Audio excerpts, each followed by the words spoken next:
Assalamualaikum warahmatullahi wabarakatuh. Perkenalkan, kami dari kelompok 1 akan mempresentasikan pengaruh lingkungan terhadap manajemen. Perkenalkan, nama saya Husnul Khotimah, NIM 17079. Pertama, saya akan menjelaskan latar belakang. Perbedaan dan kondisi lingkungan akan berpengaruh terhadap konsep dan teknik serta keputusan yang akan diambil manajer. Untuk mencapai tujuan organisasi tidak lepas dari lingkungan ekstern yang terjadi bagi organisasi atau perusahaan yang menghasilkan barang-barang yang dibutuhkan oleh konsumen.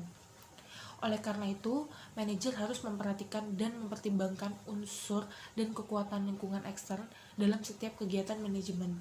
Selanjutnya adalah beberapa subbab yang akan kami bahas. Yang pertama ada pengertian manajemen, yang kedua lingkungan eksternal, yang ketiga lingkungan umum perusahaan, yang keempat lingkungan internal perusahaan, yang kelima hubungan lingkungan dan organisasi, yang keenam tanggung jawab etika, yang ketujuh manajemen dan globalisasi. Yang pertama ada pengertian manajemen. Manajemen berasal dari bahasa Inggris management yang berasal dari kata dasar manage. Definisi manajemen menurut Kamus Oxford adalah the control and making of decision in a business or similar organization. Pengendalian dan pembuatan keputusan di perusahaan atau organisasi sejenis. Sedangkan menurut Kamus Besar Bahasa Indonesia KBBI, manajemen adalah penggunaan sumber daya secara efektif untuk mencapai sasaran atau pimpinan yang bertanggung jawab atas jalannya perusahaan dan organisasi. Sedangkan menurut para ahli, yang pertama, Mary Parker Follett, manajemen adalah suatu seni karena untuk melakukan sesuatu pekerjaan melalui orang lain dibutuhkan keterampilan yang khusus.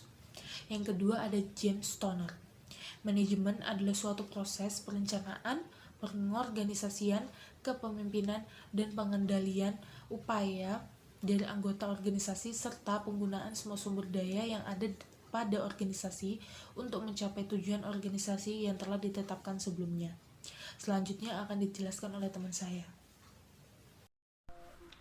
Assalamualaikum warahmatullahi wabarakatuh. Saya Raisa Aulia Salsabila dengan NIM 2008 1020 1016. Baik, lingkungan eksternal langsung. Sebagai seorang manajer juga harus memperhatikan lingkungan usahanya. Untuk mencapai tujuan organisasi tidak lepas dari lingkungan ekstern yang terjadi, apalagi bagi organisasi atau perusahaan yang menghasilkan barang-barang yang dibutuhkan oleh konsumen. Oleh karena itu, manajer harus memperhatikan dan mempertimbangkan unsur-unsur serta kekuatan-kekuatan lingkungan ekstern dalam setiap kegiatan manajemen.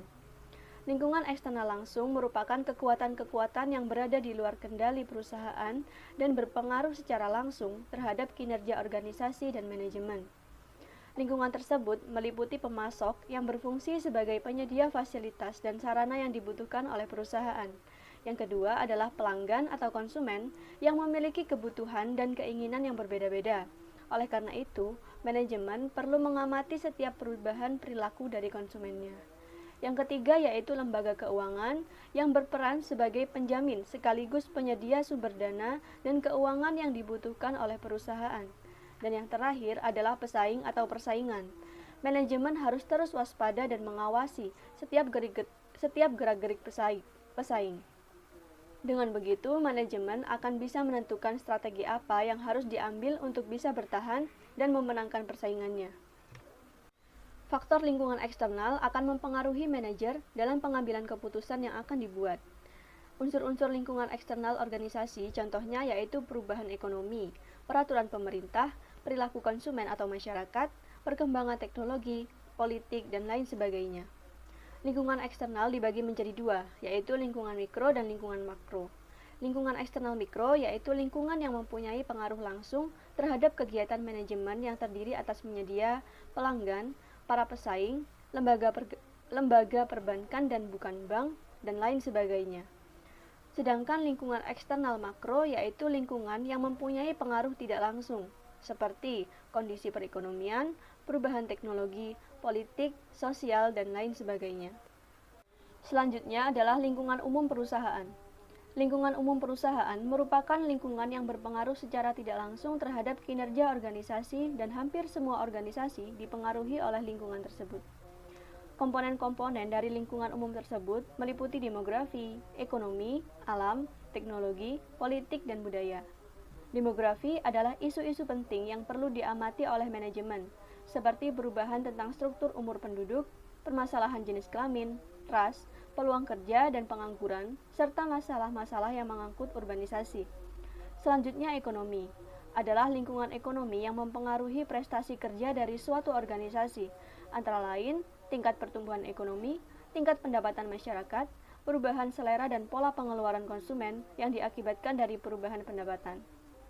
Selanjutnya, alam atau sumber daya alam memberikan bahan-bahan yang dibutuhkan oleh organisasi. Ketersediaan bahan-bahan akan menjamin kelancaran kerja dari organisasi tersebut.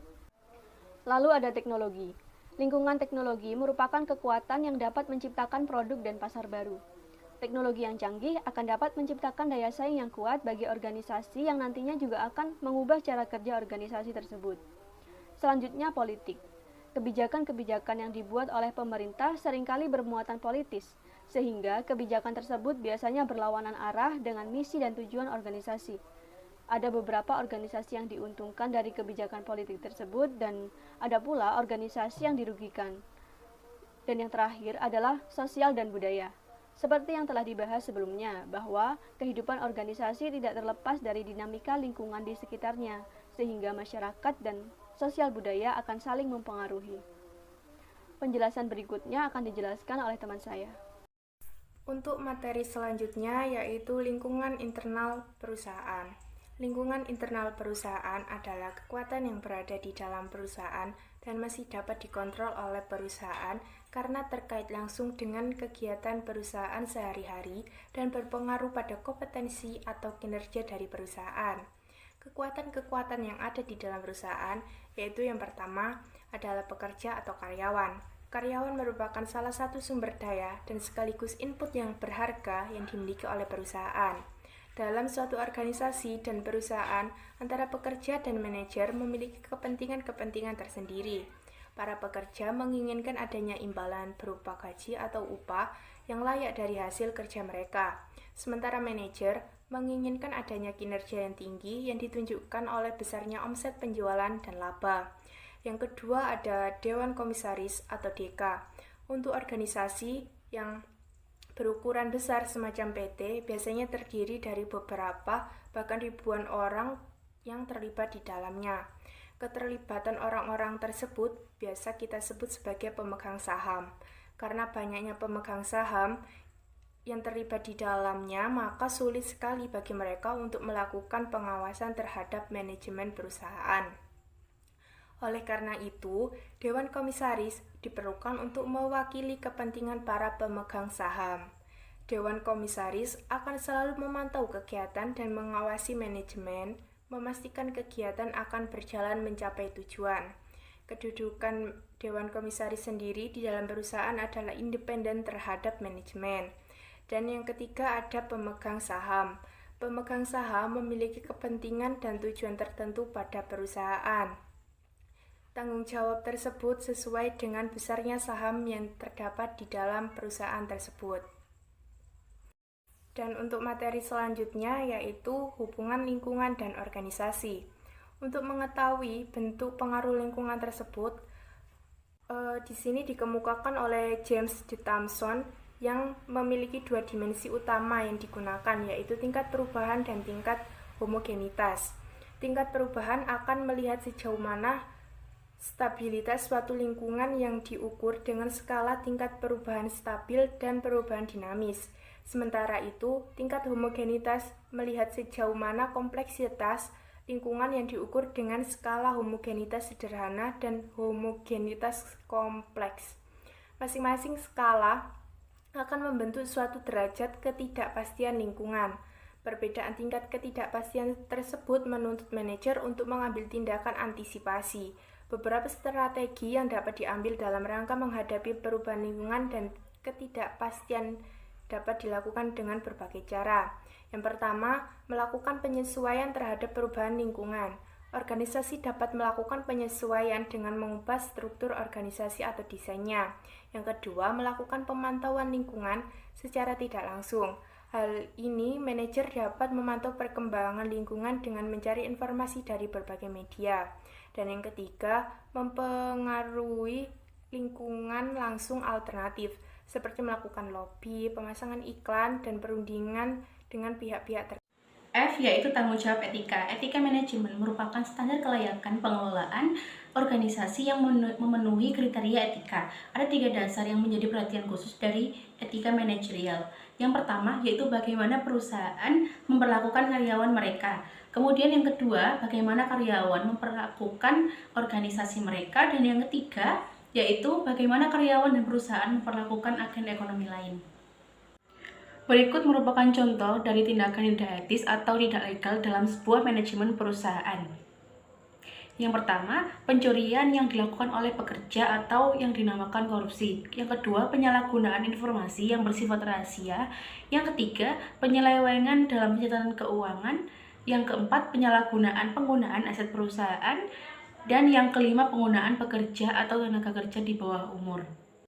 Ada beberapa cara untuk mengatasi tindakan-tindakan yang tidak etis, seperti melakukan pendekatan-pendekatan. Yang pertama, yaitu melakukan pendekatan utilitarian. Tindakan dan perencanaan harus dinilai berdasarkan akibat dari tindakan tersebut. Yang kedua, ada pendekatan hak-hak individual. Kesadaran bahwa manusia memiliki hak-hak dasar yang harus dihormati dalam semua keputusan. Dan yang ketiga, yaitu pendekatan peradilan. Pemahaman bahwa pembuatan keputusan harus wajar, adil, dan tidak bias dalam mendistribusikan keuntungan dan kerugian bagi individual dan bagi kelompok. Assalamualaikum warahmatullahi wabarakatuh. Nama saya Rini Ayunulasana, NIM 2008 1020 1064. Di sini saya akan menjelaskan tentang manajemen dan globalisasi. Pertama-tama, manajemen itu adalah proses untuk mencapai tujuan organisasi dengan memanfaatkan fungsi-fungsi manajemen seperti merencanakan, mengorganisasikan, memimpin, dan mengendalikan.